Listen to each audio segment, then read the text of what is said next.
just you get to choose. Right? Like here's the scenario. The environment gives us something which can be perceived as negative, can be perceived as not working, can be perceived as problematic. The world's ending. But we get to choose to see it like that, or we get to choose to see it as an opportunity. So clearly that it's my responsibility now to do that for other people. If I have information and, other people's success is my success and vice versa. Because you know what? Like, the challenges or the roadblocks are the journey themselves. There's no big things. It's all little things compounding on top of each other.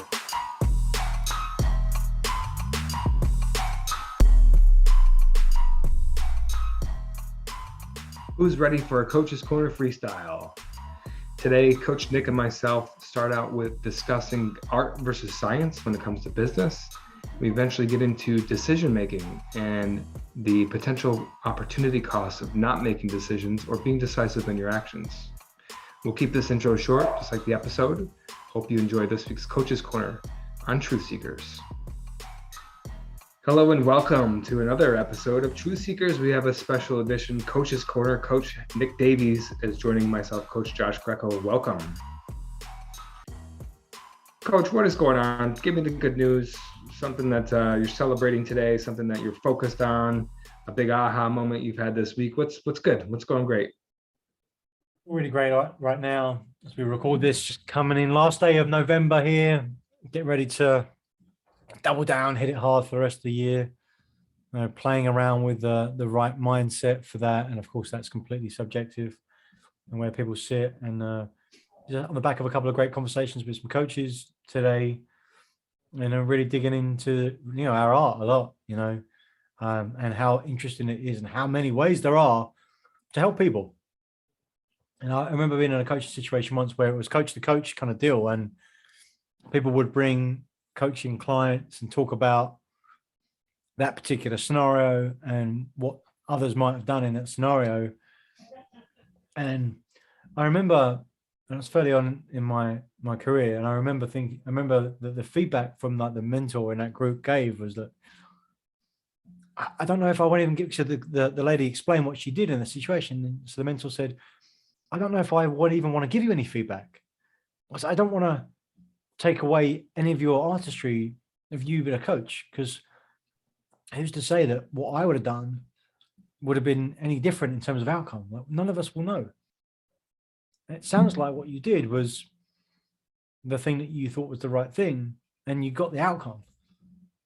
So I don't want to plant any seeds that will be contrary to that, because that's exactly what was supposed to happen. I think that's a good reminder for me that, there's many ways to skin a cat. Maybe that's not the best saying. It's an odd one. But like, only you can be you. And we're talking about coaching here, but and whatever your chosen field is, I'm sure there's lots of other people that are in that chosen field as well. And in order to add the most value you possibly can in your given area of expertise, is to be the best version of you, because no one else can do that. And you know what? Should be the easiest thing to do, right? You can't get it wrong. It's like, well, that's what came out of me. So that is me. You can't compare it against yourself in a moment, because it's unique. Right. It's completely by itself.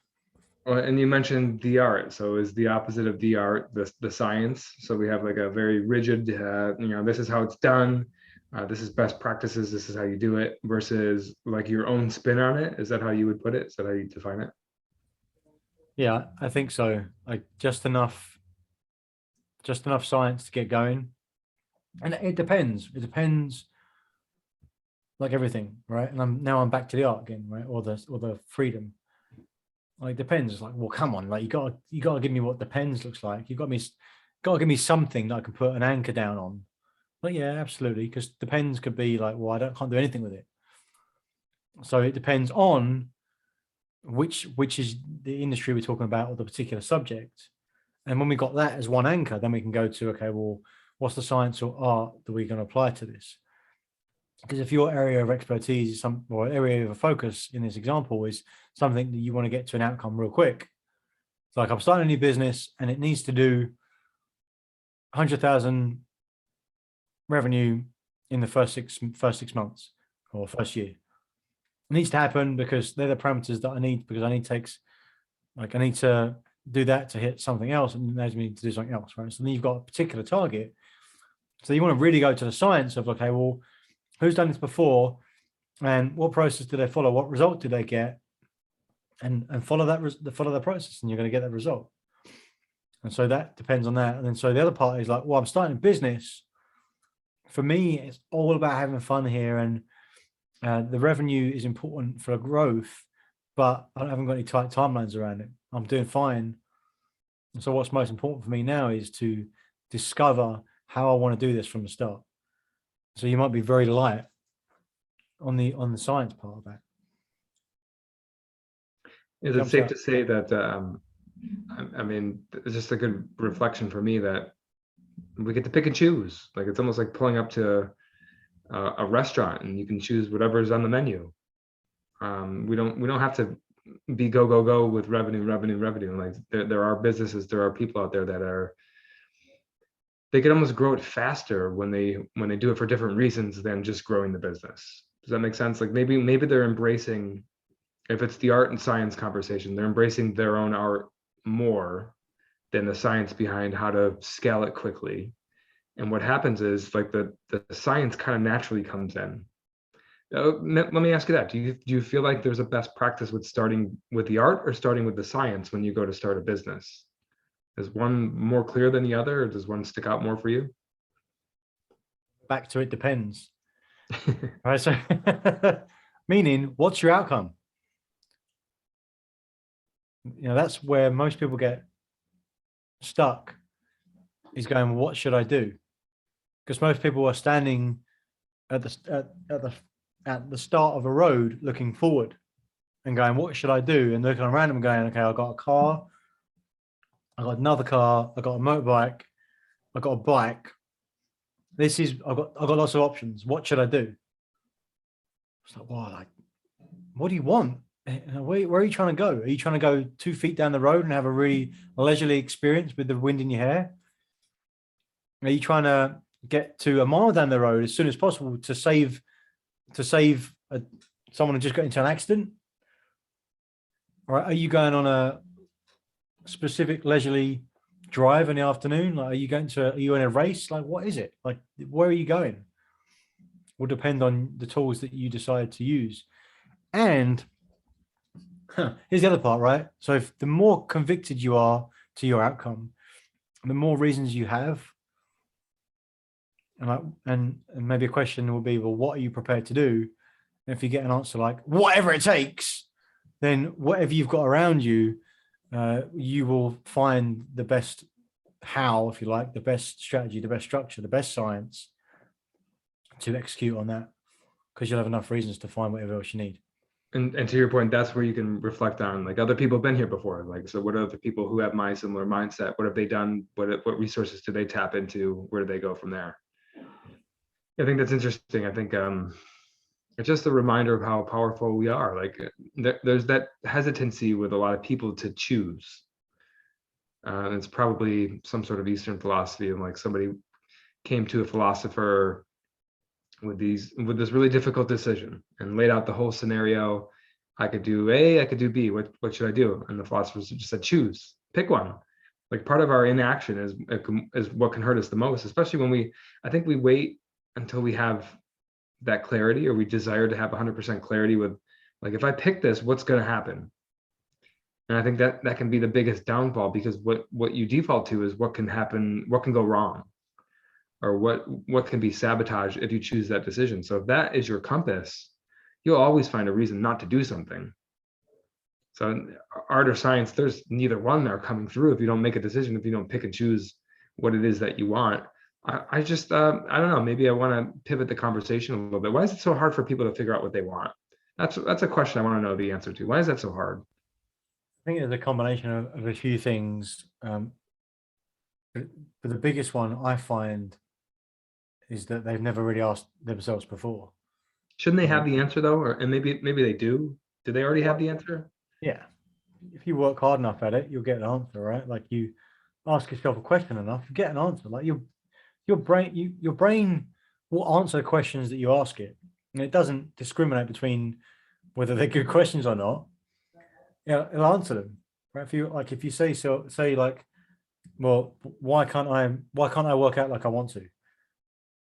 Your brain's going to give you an answer because you're a fat idiot. You're useless. You're not good enough. Right. So there's a bad question, bad answer, right? You're going to get what you ask. And so most people aren't asking like, well, what do I want here? What do I really want here? Because they don't believe that anything's possible. Because the default always comes down to survival, not happiness. So that those patterns are ingrained early on. And so also from a childhood perspective, a lot of time we're protecting children. So they're going to hear no a lot more than they hear yes. So there becomes a lot more of protecting downside than magnifying upside. And then that just extrapolates out to our adult life. You with me on that? Yeah. Because then it starts to become that question of how do we get results, or how do we experience, how do we learn? Well, we get told, right? We get told that we should do something and then we get a result. And then we get to school and then we learn something and then we do a test. Here's the safe place, then you get a test and then you're qualified. Mm-hmm. And so then you start to think about it in the real world. Okay, what do I need to learn? Where's my test? And then I'll do it. But to your point, actually it's opposite. We've got that the wrong way around. It's I've got to take the test first, which is based on the experience. I got to do it. I got to do the thing before I find out how to. And so that's the resistance, right? It's if I make a decision, what if I'm wrong? Because we're always thinking the worst side as a default. If we're not intentional, we're always thinking the worst side. So like when you get blank slate, that first time, it's like we're going to lean towards the survival part. If someone just pushed us towards the intentional upside part, the first few times, that probably been really easy to direct people to that upside. But what happens most time is that other side just gets reinforced. And that's such a deep pattern that it takes a lot to break out of that pattern. So I'm always going to go for, hang on, what could go wrong here? It's like, well, if I choose that, like if that's going to happen, if I choose that, that's going to happen. If I do that, then, it won't happen. Then, I'll lose the thing I thought I was going to get. And worse, I might lose what I've got already. And then I might lose my family. And then maybe I'll lose like all the love I have. And maybe I'm not worthy of love anyway. And I'll die. I mean, it's ridiculous. Yeah. That's where our mind goes. But I think that's why people don't want to focus on what they want, because they have never done it. I don't think it's a question of capability. I think everyone can do this. And it's just a question of how much have you practiced it? When did you figure that out? Who have you had in your life that's helped you guide to that place? Is whether you've got that flexibility or not to go to that place. That's really interesting to me. First of all, that anybody can do it. Anybody's capable. We're much more capable. Like we can't even really calculate what we're capable of, right? It's very difficult to. How can you once you define what we're capable of, then that's the limiter itself right there. So it's almost a no-brainer that we're like, by the nature of not being able to define what we're capable of, we must be capable of anything. Oh, yeah. Right. So what does that mean? That means we just haven't found it yet. And to your point, like we have the answers, we just haven't worked hard enough to either ask the right question or to go on that journey. And some of that is making choices and just getting the information, the feedback that we get along that path. And I think that's maybe where a lot of people trip up, because we want success and we want it now. Part of, I think this was a tweet that I read recently, 99% of success is failure. Like when you see people have success, you have no idea what failures they've had previous to that, but that's how you do it. That's part of the formula.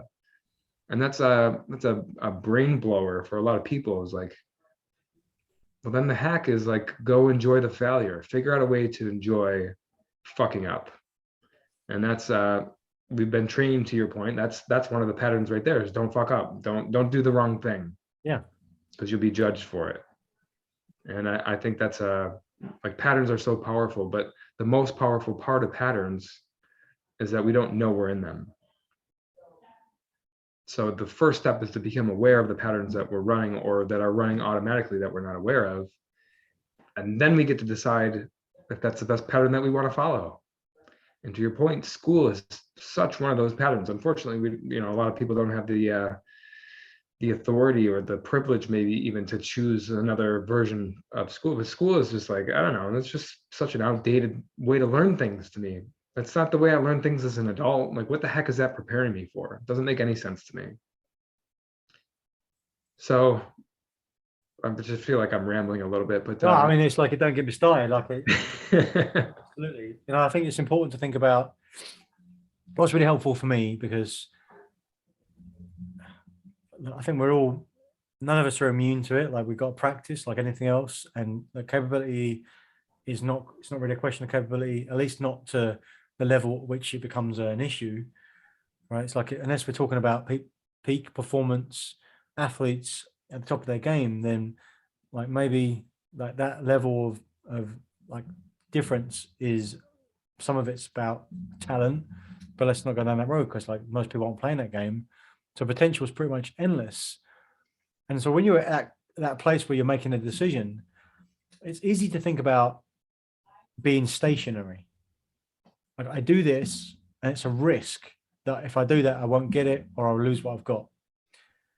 But not most of the time, we're not thinking about the risk of not doing it. I think it's what you started by saying that, right? Yeah. Because it's not like we're stopped and we make this decision, we do or we don't. If we don't, like, if I make a decision, I might get it, but I also might lose it. So it's always easier not to, because we're not thinking about what if you don't. Because we're always on a journey. We're always going somewhere. We always have a destination. We always have a destiny. And you can look at like this as your whole life or one particular area. I think like I've thought a lot about this, and when I was moving out of the corporate world, and like, if you were in a particular job in a corporate setting, and you can play it to the end. And most people used to play it to the end on purpose. I got a job for life. If I work this until X time, I get a pension, and then I can enjoy my life. She's just crazy even saying it out loud now, right? No judgment. Right? People, that's what they want, but it's the awareness of that thing. So if you don't take that decision, make that decision at the moment, you can say, well, what happens if I don't? This is the path I'm on now. What's the logical outcome, barring some disaster, which we can't legislate for? If I keep doing this, where will I get? Like, I'm going to be, okay, well, I'm going to make like 2, 3, 4% extra a year, extrapolate that over 20 years. This is where I'm likely to be. Where will my life be? I'll be in the same house. I'll be in the same location. I'll roughly have the same people around me. And if you can put a hand on heart and say, that's all the things I want, great, awesome stuff. Keep going. Most people, there's a variation of like, that's crazy, no way, to something in between. And so you can say, like, if I don't do this right now, that's where it's going to be. And in 20 years time, I've lost 20 years of compound interest in my decision. And I'm not going to be in the place I want to be, and I can't get that time back. You've got to consider the cost of new action, like the not acting, like inaction, new action is exponential. You don't know what it could cost you. That's what scares me into making decisions. Yeah. Because the worst thing is, I make the decision, I find out it's wrong, great, I'll make another one. And like you said, failures are success. You just keep on going, right? Because if you're not making a decision, you're not failing, but right, ultimately you will. I'd rather know about the failure in next week than not in 20 years, please. Yeah. Yeah, it's a good segue into the takeaways. I want to do something unique today. I hope you're open to it. Maybe give an old belief system, something that you used to believe in, and how that perspective has changed for you today. And I'll go first so you can think about it for a second. Mine was, and I might steal a version of what you said along the way, with like, I just thought I'd reach a point to where I could coast, or where I'd be happy and I'd achieved it. and there wouldn't be any more action required of me. And I see now the flaw in that thought process, that outset, or that mindset, that perspective. Happiness is almost like a moving target, and it requires action all the time. And I guess a couple years ago, maybe, I don't know, that would have scared the hell out of me with like, what are you saying? Like, I'll never get it. And when I do, I have to keep like retaining it. But to me, that's it's like a beautiful thing now. It's like, it makes so much sense to me, and I'm prepared for it, because that's who I am. That's how I live. So what I used to believe is that I would just get to a point and like, I'd have it. But now what I believe is there is no man behind the curtain that comes out and celebrates and, hey, you made it. Yeah, here's all your prize. Here's your here's happiness, boxed up for you with a bow and a ribbon on it.